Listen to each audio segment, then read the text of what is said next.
One major factor affecting the stability of an atom is its size. Large atoms can emit particles to make themselves smaller.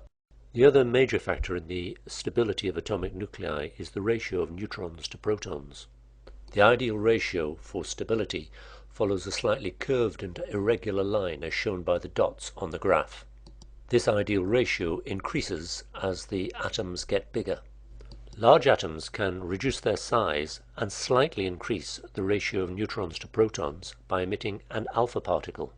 An alpha particle is essentially a fast-moving helium nucleus consisting of 2 protons and 2 neutrons. Taking this example of plutonium decaying to form uranium, if we write the equation out in linear format, then notice that the equation is balanced.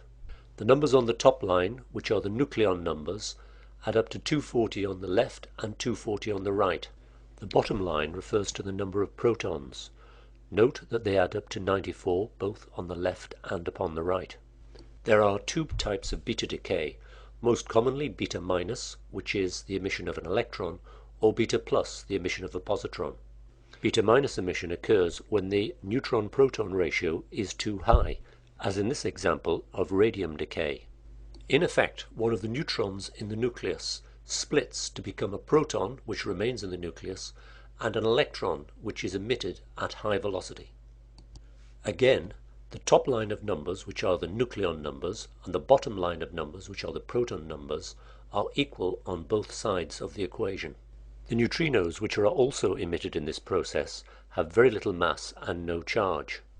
Check out the atomic physics section on the website for more information.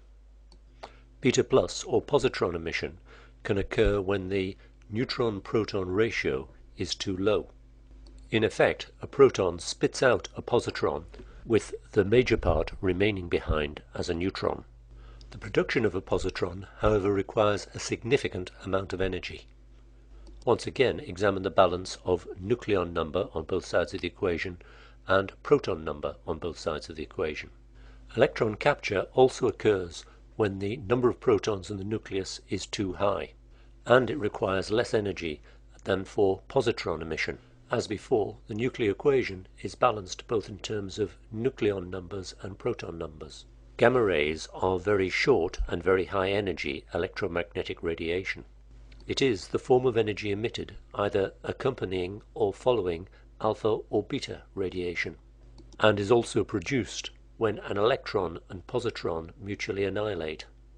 Of itself, it makes no change to the structure